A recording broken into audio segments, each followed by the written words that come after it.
ఈ యొక్క వీడియోలో మనం న్యాచురల్ స్కూల్ గురించి మనం డీటెయిల్గా తెలుసుకుందాం ఫ్రెండ్స్. న్యాచురల్ స్కూల్ అనేది జూరిస్ప్రుడెన్స్లో ఒక స్కూల్ అంటే ఒక థాట్. న్యాచురల్ స్కూల్ అనేది దేనిపైన డిపెండ్ అయి ఉంటుందంటే natural school deals with the natural principle of justice. అంటే న్యాచురల్ స్కూల్ అనేది న్యాచురల్ ప్రిన్సిపల్ ఆఫ్ జస్టిస్కి లోబడి లా ఉంటుంది. లా ఒక ఆరిజిన్ అది. తర్వాత న్యాచురల్ ప్రిన్సిపల్ ఆఫ్ జస్టిస్కి లోబడి లా ఉంటుంది. Natural principle of justice law అని. తర్వాత మనకి న్యాచురల్ స్కూల్ ఆఫ్ జూరిస్ప్రుడెన్స్ మనము డివైన్ స్కూల్ ఆఫ్ జూరిస్ప్రుడెన్స్ కూడా అంటాము. అంటే అది దైవ చింతనకు సంబంధించిన దాన్ని కూడా లాలో ఇంక్లూడ్ చేసింది కాబట్టి మనం న్యాచురల్ స్కూల్ ఆఫ్ జూరిస్ప్రుడెన్స్ని డివైన్ స్కూల్ ఆఫ్ జూరిస్ప్రుడెన్స్ కూడా అంటాము. అయితే మనకి న్యాచురల్ స్కూల్ ఆఫ్ జూరిస్ప్రుడెన్స్లో మనకి లాని వాళ్ళు ఏం చెప్తారంటే law is immutable and eternal truth అని చెప్తారు. అంటే లా అనేది ఈ యొక్క లా అనేది పర్మనెంట్గా ఉంటుంది. యూనివర్సల్ మొత్తంలో ఇమ్యూటబుల్ అంటే అన్చేంజబుల్, ఎటర్నల్ అంటే పర్మనెంట్గా ఉంటుంది. అంటే లా అనేది యూనివర్స్లో పర్మనెంట్గా ఉంటుంది అని మనకి ఈ యొక్క న్యాచురల్ స్కూల్ ఒక థాట్. అయితే మనకి ఈ యొక్క న్యాచురల్ స్కూల్లో మనకి జూరిస్టులు అనేవాళ్ళు ఉన్నారు. ప్రామినెంట్ జూరిస్టులు న్యాచురల్ స్కూల్లో ఉన్నారు. వాళ్ళు ఎవరెవరు అంటే సోక్రటిస్ కానీ, ప్లాటో కానీ, Aristotle, Zeno, Cicero, Thomas Aquinas, Hobbes, Locke, Rousseau, తర్వాత స్టామ్లర్, రాల్స్, హాల్, వీళ్ళంతా మనకి న్యాచురల్ స్కూల్ ఆఫ్ జూరిస్ప్రుడెన్స్లో వీళ్ళంతా థింకర్స్, వీళ్ళంతా జూరిస్టులు. అయితే మనకి ఈ యొక్క న్యాచురల్ స్కూల్ని మనము అధ్యయనం చేయాలంటే దీన్ని మనము 4 భాగాలుగా విభజించాలి. అంటే న్యాచురల్ స్కూల్ యొక్క థాట్ని, ఈ యొక్క న్యాచురల్ స్కూల్ ఆఫ్ జూరిస్ప్రుడెన్స్ని 4 పీరియడ్స్గా మనం డివైడ్ చేసుకుంటే మనకి న్యాచురల్ స్కూల్ ఆఫ్ జూరిస్ప్రుడెన్స్ క్లియర్గా అర్థం కావడానికి అవకాశం అనేది ఉంటుంది. అయితే first natural school of jurisprudence first develop అయింది మనకి ఏన్షియంట్ పీరియడ్, తర్వాత మిడివల్ పీరియడ్, తర్వాత రినైజాన్స్ పీరియడ్, తర్వాత మనకి మోడర్న్ పీరియడ్. ఈ యొక్క 4 పీరియడ్స్ని మనము ఈ యొక్క న్యాచురల్ స్కూల్ ఆఫ్ జూరిస్ప్రుడెన్స్ని డివైడ్ చేస్తాం. అయితే ఈ యొక్క ఏన్షియంట్ పీరియడ్ అనేది అంటే ఎర్లీ పీరియడ్, ఈ యొక్క మనకి origin of school of jurisprudence, natural school of jurisprudence అనేది వీళ్ళు మొట్టమొదటిగా లా అనేది న్యాచురల్ ప్రిన్సిపల్ ఆఫ్ జస్టిస్కి లోబడి ఉంటుంది. లా యొక్క foundation natural principle of justice అని ఫస్ట్ చెప్పిన వాళ్ళు ఏన్షియంట్ పీరియడ్లో ఉన్నారు. వాళ్ళు ఎవరెవరంటే Socrates, Plato, Aristotle, Zeno, Cicero. వీళ్ళంతా ఏన్షియంట్ పీరియడ్లో మనకి న్యాచురల్ స్కూల్ ఆఫ్ జూరిస్ప్రుడెన్స్ ఒక థింకర్స్. అయితే మనం ఒక్కొక్క పీరియడ్ గురించి క్లుప్తంగా మనం తెలుసుకుందాం. ముందుగా ఏన్షియంట్ పీరియడ్. ఈ యొక్క ఏన్షియంట్ పీరియడ్లో సోక్రటిస్ మనకి వీళ్ళు సోక్రటిస్, ప్లాటో, అరిస్టాటిల్ వీళ్ళంతా గ్రీకు ఫిలాసఫర్లు. అంటే వీళ్ళంతా గ్రీకు తత్వవేత్తలు. అయితే ఈ యొక్క సోక్రటిస్ ఏమంటాడంటే లా అనేది virtue which is basically depend upon concept of good. అంటే లా అనేది వర్చు పైన, తర్వాత కాన్సెప్ట్ ఆఫ్ గుడ్ పైన డిపెండ్ అయి ఉంటుంది. లా అనేది వర్చు, గుడ్ అని సోక్రటిస్ చెప్తాడు. తర్వాత సోక్రటిస్ ఏమంటాడంటే మనము ఈ యొక్క లాని మనం అధ్యయనం చేసేటప్పుడు మనం లాని ఎప్పుడైతే మనం అధ్యయనం చేస్తామో ఆ ఒక లాలో ఫైండింగ్ హోల్స్, ప్యాచింగ్ దెమ్. అంటే లాని మనము అధ్యయనం చేసేటప్పుడు లాలో ఉన్న లోపాలను మనము చూసుకొని ఆ ఒక లోపాలని మనము ఒక రీఫార్మ్ చేసి ఆ ఒక లోపాలని పూర్తి చేయాలి.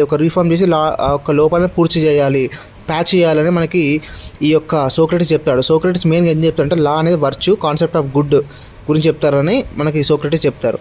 అయితే ఈ యొక్క సోక్రటిస్ మనకు ఒక సోక్రటిక్ మెథడ్ అని ఒక మెథడ్ ఉంటుంది. ఈ యొక్క సోక్రటిస్ ఒక సిద్ధాంతంలో సోక్రటిక్ మెథడ్ అంటే ఏంటిదంటే ప్రతిదాన్ని మనము క్లుప్తంగా అర్థం చేసుకోవాలి. సైంటిఫిక్ మెథడ్గా మనము ప్రతిదాన్ని మనం సైంటిఫిక్గా అధ్యయనం చేసి దాంట్లో ఉన్న లోపాలను మనం చూసి దాన్ని మనము ప్యాచ్ చేయాలని మనకి సోక్రటిస్ చెప్తాడు. అందుకే సోక్రటిక్ మెథడ్ అనేది మనం అంటాం. అంటే దీన్ని అధ్యయనం చేసే యొక్క మెథడ్నే మనం సోక్రటిక్ మెథడ్ అంటాము. ఈ యొక్క మెథడ్ వల్లనే సోక్రటిస్ని విషమిచ్చి చంపడం అనేది జరిగింది. ఎందుకంటే ఇలా చేయడం వల్ల ఈ యొక్క లోపాలని గుర్తించడం వల్ల ఆటోమేటిక్గా ఒక యువత అప్పుడు సోక్రటిక్ పీరియడ్లో ఆ ఒక యువత రాజుల పైన తిరుగుబాటు చేయడానికి అవకాశం ఉంటుందనే ఉద్దేశంతో ఇతని యొక్క సిద్ధాంతాలకు వ్యతిరేకంగా ఇతని యొక్క సిద్ధాంతాలని రాజ్యానికి వ్యతిరేకంగా పనిచేస్తున్నాయనే ఉద్దేశంతో ఇతనికి విషమిచ్చి చంపడం జరిగింది. కానీ ఇప్పుడు మన యొక్క సైన్స్ అండ్ టెక్నాలజీ డెవలప్ అయిన తర్వాత ఈ యొక్క సోక్రటిక్ మెథడ్ అనేది మనము ప్రతి ఒక్క ఫీల్డ్లో మనం యూజ్ చేస్తున్నాం. ఇది ఫ్రెండ్స్ మనకి సోక్రటిస్ చెప్పాడు. తర్వాత ప్లాటో ఎవరు అంటే సోక్రటిస్ యొక్క శిష్యుడు ఎవరు? ప్లాటో ఏం చెప్తాడంటే ఈయన లాని మనం ఒక సిద్ధాంతం అనేది చెప్తారు. ఒక సిద్ధాంతం ఏంటంటే డాక్ట్రిన్ ఆఫ్ ఫార్మ్స్ ఎవరిచ్చారు? ప్లాటో ఇచ్చాడు. ప్లాటో ఏం చెప్తాడంటే మన ఒక సొసైటీలో ఐడియలిజం అనేది ఉంటుంది. ఈ యొక్క సొసైటీ మొత్తం ఒక ఐడియల్ని, ఒక ఆబ్జెక్టివ్ని స్ట్రైవ్ చేయడానికి మనం ప్రయాణిస్తున్నాం. ఆ ఒక ఆబ్జెక్ట్ని స్ట్రైవ్ చేయడానికి, ఆ ఒక ఆబ్జెక్ట్ని మనం అచీవ్ చేయడానికి, ఆస్పైర్ చేయడానికి మనము ఒక దగ్గరకు ప్రయత్నిస్తున్నాము. ఆ ఒక చేరుకోవడంలోనే మనము ఈ యొక్క చట్టాలు కానీ ఇవన్నీ ఉంటాయి. ఈ యొక్క చట్టాలు కానీ ఇవన్నీ ఒక ఐడియలిజంని అంటే ఒక ఆబ్జెక్టివ్ని చేరుకోవడానికి సొసైటీ ప్రయత్నిస్తుంది, అదే లా అని మనకి ప్లాటో చెప్తాడు. అయితే ప్లాటో ఏం చెప్తాడంటే డాక్ట్రిన్ ఆఫ్ ఫార్మ్స్లో ఆయన ఏమంటాడంటే ప్రతి ఒక్కటి ఏంటిది transcended archetype that exist independently of the physical world, independent of humankind, తర్వాత independent of space and time. అంటే ఒక ఆబ్జెక్టివ్ ఉన్నది, ఒక ఆబ్జెక్ట్ అనేది ఫిజికల్ వరల్డ్ నుంచి ఇండిపెండెంట్గా ఉంటుంది, తర్వాత మనకి హ్యూమన్ మైండ్ నుంచి ఇండిపెండెంట్గా ఉంటుంది, తర్వాత స్పేస్ టైంకి లోబడి కాకుండా ఉంటుంది. ఆ ఒక ఆబ్జెక్ట్ను మనం చేర్చుకోవాలి, ఆ ఒక ఆబ్జెక్ట్ను చేరుకోవడానికి లా అనేది ఉపయోగపడుతుందని మనకి ప్లాటో చెప్తాడు. అంటే ప్లాటో ఏం చెప్తాడు, డాక్ట్రిన్ ఆఫ్ ఫార్మ్స్ దాని గురించి వివరించబడింది. అంటే ప్రతి ఒక్కటి ఇండిపెండెంట్గా ఉంటుంది, ఆ ఒక ఇండిపెండెంట్గా ఉన్నాయన్నీ స్పేస్కి కానీ తర్వాత మనకి హ్యూమన్ మైండ్కి కానీ అన్నిటికీ ఇండిపెండెంట్గా ఉంటుంది. అది ఐడియలిజంని చేరుకోవడానికి అవకాశం ఉంటుంది. అంటే ప్రతి ఒక్కటి ఇండిపెండెంట్గా ఉంటుందని మనకి ప్లాటో చెప్తాడు. అయితే అరిస్టాటిల్ ఎవరు? ప్లాటోకి శిష్యుడు ఎవరు? అరిస్టాటిల్. ప్లాటో ఎవరికి శిష్యుడు? ప్లాటో ఎవరికి శిష్యుడు? సోక్రటీస్కి శిష్యుడు. అయితే ఈ యొక్క అరిస్టాటిల్ ఏం చెప్తుంటే, అరిస్టాటిల్ 20 సంవత్సరాలు మనకి ఎవరి దగ్గర? ప్లాటో దగ్గర శిష్యరికం చేశాడు. అతను డాక్ట్రిన్ ఆఫ్ ఫార్మ్స్ని అతను రిజెక్ట్ చేస్తాడు. ఆ ఒక డాక్ట్రిన్ ఆఫ్ ఫార్మ్స్ని అతను రిజెక్ట్ చేసి అతను ఏమంటాడంటే సబ్స్టాన్షియల్ ఫార్మ్ గురించి అతను ప్రస్తావిస్తాడు. అంటే ఏంది, ఇతను ఏం చెప్తాడు, మనకి ఒక ప్లాటో ఏం చెప్తాడు, డాక్ట్రిన్ ఆఫ్ ఫార్మ్స్ అనేది ఇండిపెండెంట్గా ఉంటుంది, ఒక ఇండిపెండెంట్ ఫ్రమ్ హ్యూమన్ మైండ్, తర్వాత ఇండిపెండెంట్ ఫ్రమ్ ప్లేస్ టైమ్, తర్వాత ఇండిపెండెంట్ ఫ్రమ్ వరల్డ్ గురించి ఎవరు మనకి ప్లాటో చెప్తాడు. అయితే ఇతను ఏమంటాడంటే సబ్స్టాన్షియల్ ఫార్మ్ అంటే ఈ యొక్క ఐడియలిజం అనేది ఒకటి ఉన్నది, దాన్ని చేరుకోవడానికి ప్రతి ఒక్కటి ఇంటర్ రిలేటెడ్ ఉంటుంది. అంటే ఒక్కొక్కటి ఇండిపెండెంట్గా ఉంటుంది, అన్నీ సబ్స్టాన్షియల్గా అంటే అన్నీ మనకి సబ్స్టిట్యూట్గా ఉంటుంది. అంటే అన్నీ మనం ఏంటిది ఒక్కొక్క దానికి రిలేటెడ్గా ఉంటుంది. ఆ ఒక రిలేషనే మనకి ఒక ఐడియలిజంని చేరుకోవడానికి అవకాశం ఉంటుందని మనకి అరిస్టాటిల్ చెప్తాడు. అంటే ప్లాటోకి అరిస్టాటిల్కి మధ్య ఉన్న డిఫరెంట్ ఏంటంటే ఇతను ఫార్మ్స్ గురించి యాక్సెప్ట్ చేశారు, డాక్ట్రిన్ ఆఫ్ ఫార్మ్స్ని ఇతను రిజెక్ట్ చేస్తాడు. ఎందుకు రిజెక్ట్ చేస్తాడంటే అతను మొత్తానికి రిజెక్ట్ చేయడు. అతను ఏం రిజెక్ట్ చేస్తారంటే ప్లాటో చెప్పినట్టు ఇండిపెండెంట్గా ఉండేవి, అన్నిటికీ ఒకటి కోరిలేటివ్గా ఉంటుంది అని మనకి అరిస్టాటిల్ చెప్తాడు. తర్వాత రోమన్ ఫిలాసఫర్స్ వీళ్ళు ఇంకా ఇద్దరు ఉన్నారు, వాళ్ళు రోమన్ ఫిలాసఫర్స్. వాళ్ళు ఎవరెవరు అంటే జీనో, సెసిరో. ఈ యొక్క జీనో, సెసిరో వాళ్ళు ఎవరు? Roman philosophers.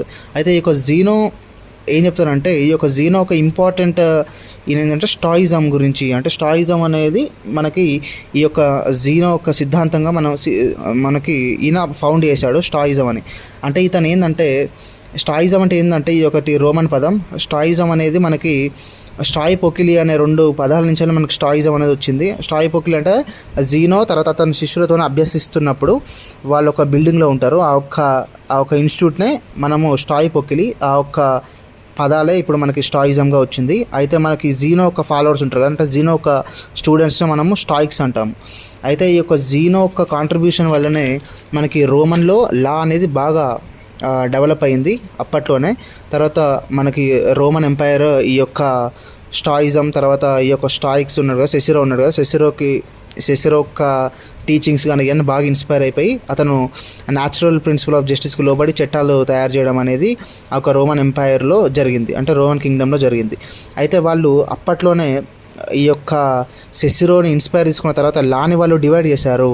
అంటే రోమన్ లా అనేది మనకి డివైడ్ అయింది 3 రకాలుగా. ఏంటిదంటే తర్వాత జస్ సివిలియన్ అని, అంటే జస్ సివిలియన్ అంటే మనకి సివిలియన్స్కి ఒక లా, తర్వాత జస్ న్యాచురలిస్ అంటే మనకి న్యాచురల్ ప్రిన్సిపల్ ఆఫ్ జస్టిస్కి లోబడి ఒక లా, తర్వాత జస్ జెంటియం అంటే ఏంటిది, the rule apply for the ఫారినర్స్కి. తర్వాత ఫారినర్స్ ఉంటారు కదా, ఈ యొక్క ఫారినర్స్కి సంబంధించిన దాన్ని అంటే ఫారినర్ ప్రిన్సిపల్కి సంబంధించి కానీ దాన్ని కూడా మనం ఒక లాలో అప్లై చేయాలి. అంటే the rules apply to the foreigners, అంటే ఫారినర్స్ ఉంటారు కదా, అంటే ఫర్ ఎగ్జాంపుల్ వేరే కంట్రీ వాళ్ళు ఉంటారు, అంటే వేరే స్టేట్ వాళ్ళు ఉంటారు, ఒక వేరే స్టేట్ వాళ్ళకి ఎలాంటి చట్టాలు అనుసరించాలి అనే దాని గురించి కూడా ఈ యొక్క రోమన్లో అప్పుడే డెవలప్ అయింది. అంటే రోమన్లో ఈ యొక్క సెసిరోని ఇన్స్పైర్గా తీసుకొని ఆ ఒక లాని వీళ్ళు డివైడ్ చేశారు. అదే జస్ సివిలి, జస్ న్యాచురలిస్, తర్వాత జస్ జెంటియం అని.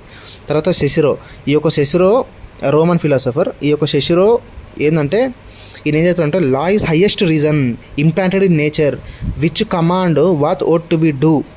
తర్వాత అండ్ ఫర్బిడ్స్ ద ఆపోజిట్. అంటే ఈయన ఏం చెప్తారంటే ఫర్బిడ్స్ ద ఆపోజిట్ అంటే ఈయన సెసిరో ఏం చెప్తారంటే లా అనేది సొసైటీలో లా అనేది హైయెస్ట్ రీజన్, అది ఎక్కడ ఉంటుంది, నేచర్లో ఉంటుంది. అంటే లా అనేది ఈ యొక్క నేచర్లో హైయెస్ట్ రీజన్గా ఉంటుంది.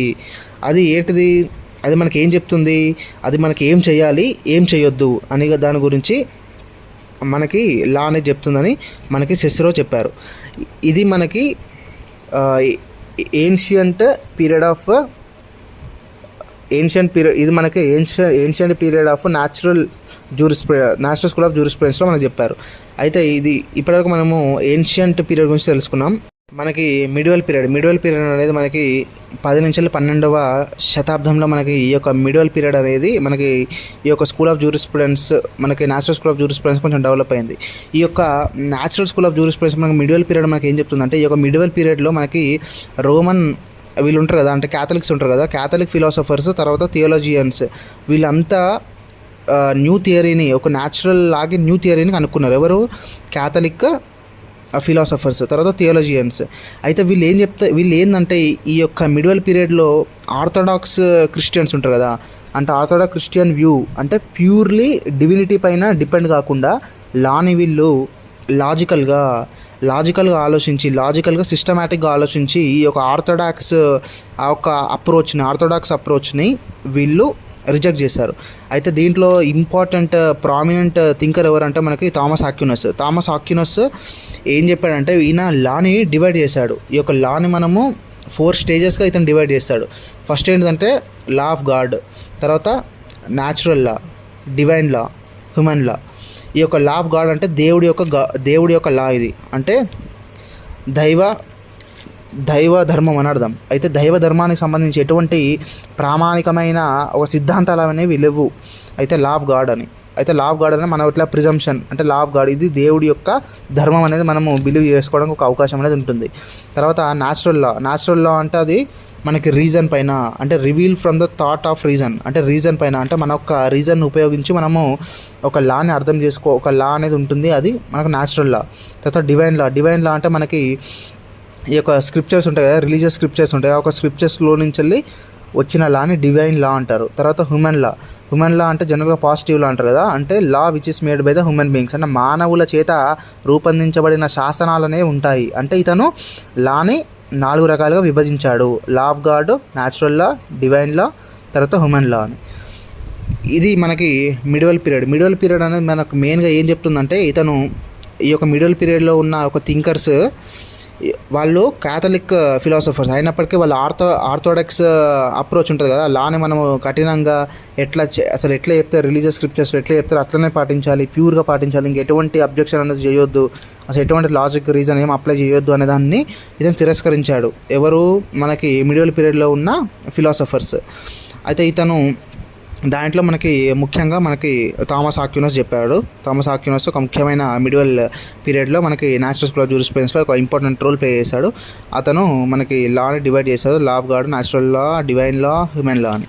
తర్వాత మనకి రినైజాన్స్ పీరియడ్కి ఇంపార్టెంట్ ఫిలాసఫర్స్ వచ్చేసి థామస్ హాబ్స్, తర్వాత జాన్ లాక్, తర్వాత మనకి రూసో. వీళ్ళు ముగ్గురు మనకి రినైజాన్స్ పీరియడ్లో మనకి న్యాచురల్ స్కూల్ ఆఫ్ జూరిస్ప్రుడెన్స్కి ఒక కొత్త రూపం అనేది తీసుకొచ్చారు.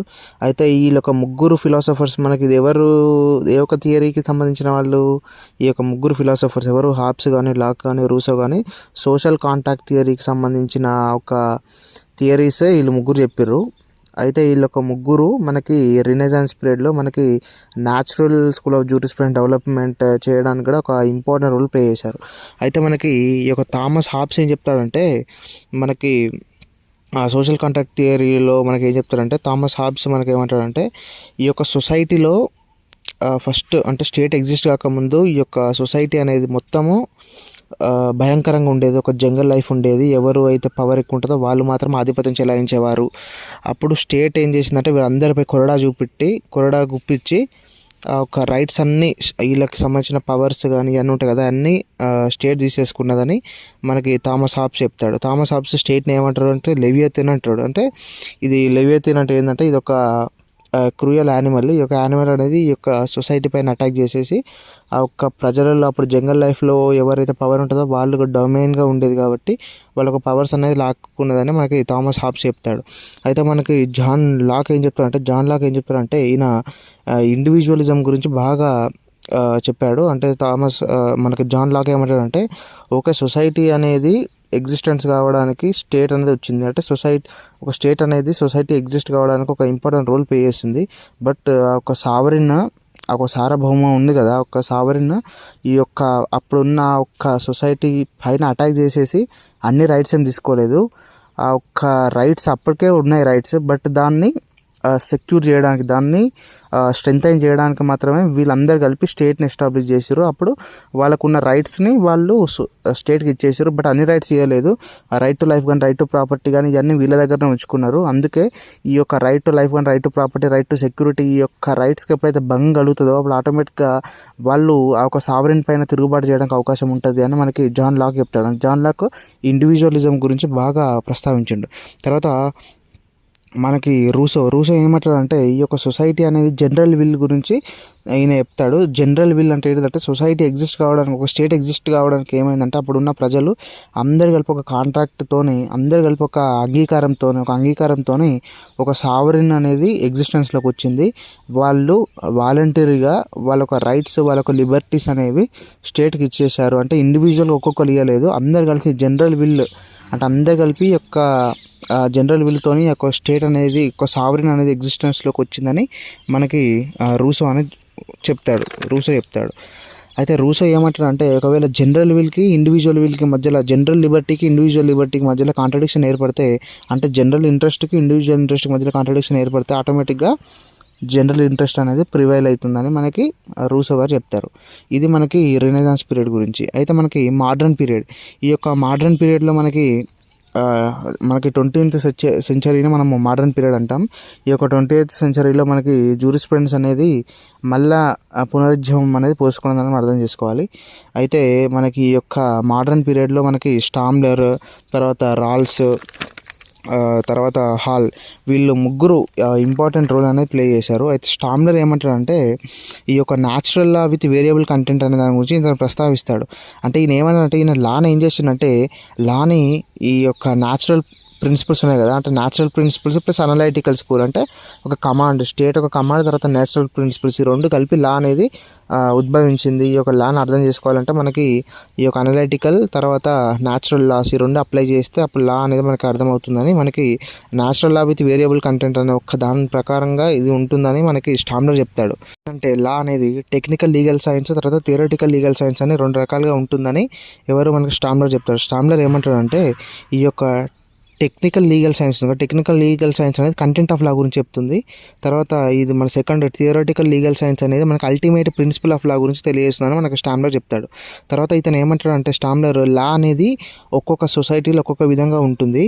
ఈ ఒక్కొక్క విధంగా ఉంటుంది, కానీ ఆ ఒక్క లా అనేది పోస్టీరియర్ నాలెడ్జ్, అంటే మనం ఒక ఎక్స్పీరియన్స్తోని, ఒక లాకి సంబంధించిన నాలెడ్జ్తోని మనం లాని అర్థం చేసుకోవచ్చు. బట్ అల్టిమేట్గా మనం ఎక్కడ రీచ్ అవుతామంటే మనకి ప్రియర్ మెథడ్, అంటే ప్రియర్ అప్రోచ్కి మాత్రమే రీచ్ అవుతాము. అంటే మనము లాలో కొన్ని ఎక్స్పీరియన్స్ వచ్చినప్పటికీ, లాని మనము ఒక ఎక్స్పీరియన్స్తోని మనం చదివినప్పటికీ మనం రీచ్ కావడం అనేది, మనం లాని అర్థం చేసుకోవాలంటే ఒక ప్రియర్ నాలెడ్జ్ అనేది గెయిన్ చేయాలి. ప్రియర్ నాలెడ్జ్ గెయిన్ చేసినప్పటికీ మనకు అది అవసరం లేకున్నా, అంటే నాలెడ్జ్ అవసరం లేకున్నా లాని అర్థం చేసుకోవడానికి ఒక ఆవశ్యకత అనేది వస్తుందని మనకి స్టామ్లర్ చెప్తాడు.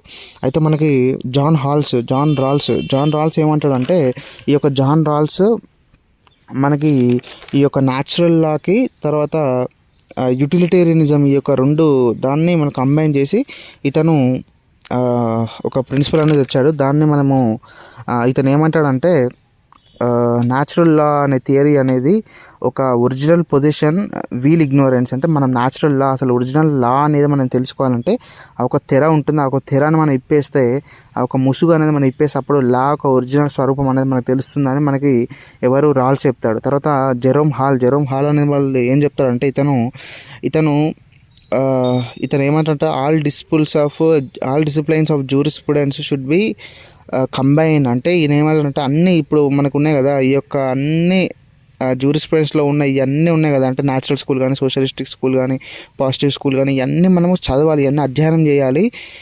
అప్పుడు మన జూరిస్ప్రుడెన్స్ అనేది పూర్తిగా అర్థమవుతుందని మనకి జెరోమ్ హాల్ చెప్తాడు. అందుకే ఇతను ఇంటిగ్రేటివ్ జూరిస్ప్రుడెన్స్ ప్రస్తావించింది జెరోమ్ హాల్.